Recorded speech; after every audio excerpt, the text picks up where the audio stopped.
caso Joaquim, hoje estão previstos depoimentos de legistas que fizeram autópsia no menino. Voltamos ao Fórum de Ribeirão Preto. A Ximene Osório traz as últimas informações para a gente. Ximene.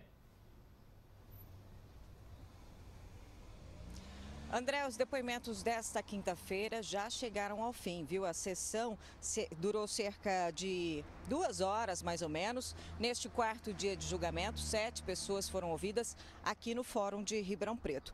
2 delas são médicos legistas que realizaram a autópsia no corpo do menino.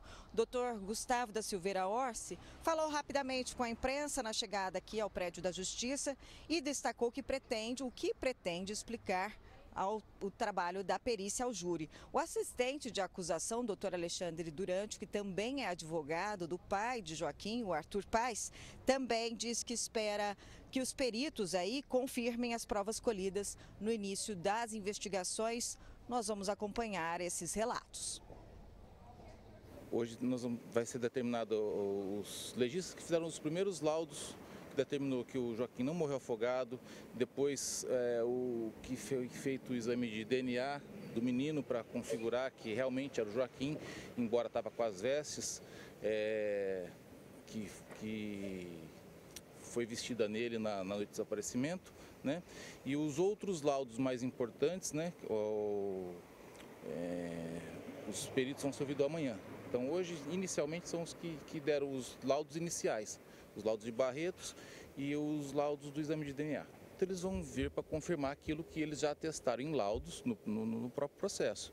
Isso só vai vir de encontro à prova que já está produzida. Eu tenho todas as anotações que a gente coletou no IML, né, na ocasião, em 2013, e o que precisar a gente está aqui para esclarecer em relação ao laudo, né, a perícia que foi realizada.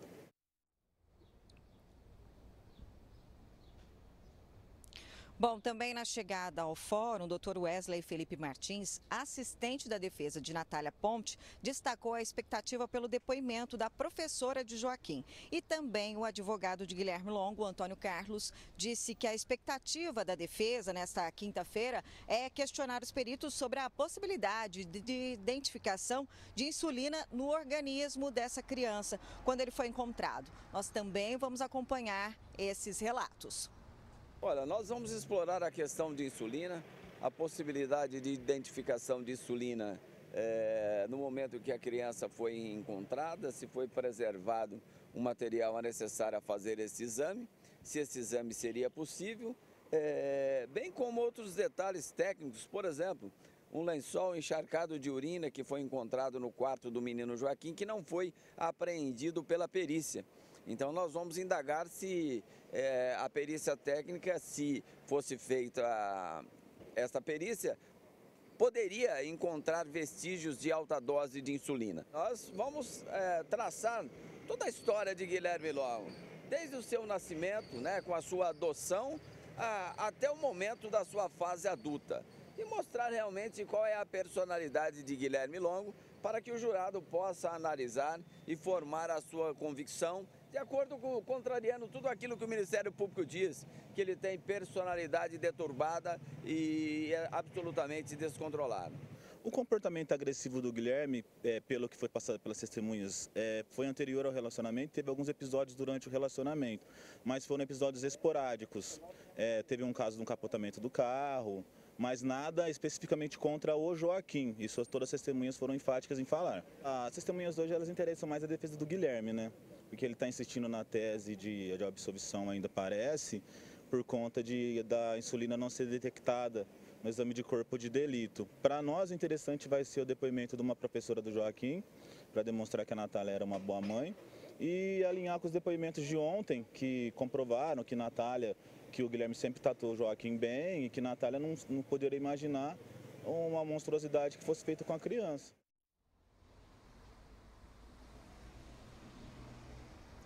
Bom, sessão já terminada por aqui no Fórum de Ribeirão Preto, 7 pessoas ouvidas e, de acordo com o que nós apuramos, um dos peritos confirmou que não localizou indícios de morte violenta no corpo de Joaquim. deu detalhes até do estado do corpo no momento em que o pai do menino, o Arthur, chorou bastante. Detalhou ainda que o cérebro da criança já estava liquefeito, que não foi possível outras análises. Outra observação é que o médico psiquiatra do Hospital das Clínicas, o Dr. Cristiano Cardoso, optou por ficar em silêncio e não falar ao júri. As testemunhas têm realmente esse direito. A professora de Joaquim, Natália Gaetani, e o pediatra de Guilherme, Aziz Esper, não falaram com a imprensa, reforçando que o julgamento está fechado para a imprensa e o público e deve se estender até pelo menos sábado. Ontem, os depoimentos também foram bem rápidos. 8 pessoas estiveram aqui no Fórum de Ribeirão Preto e o primeiro a depor foi o delegado que conduziu as investigações do caso, Dr. Paulo Martins de Castro, já aposentado. Ele chefiou essas investigações e explicou ao júri por que indiciou Guilherme Longo, mas eximiu Natália Ponte. Ainda ontem, a mãe de Guilherme, dona Augusta Longo, disse em plenário que tentou aí internar o filho, usuário de drogas, mas que Natália recusou a ajuda. Esse, então, foi o 4º dia de julgamento, que deve se estender pelo menos até sábado, e a gente segue acompanhando tudo, viu, André? Exatamente, Ximene. Sábado, principalmente, a grande expectativa, depoimento da Natália Ponte, do Guilherme Longo, e aí a expectativa se o júri será finalizado no próprio sábado ou talvez entrar até no domingo. A gente vai acompanhando aqui. Obrigado, Ximene, pelas suas informações ao vivo do Fórum de Ribeirão Preto.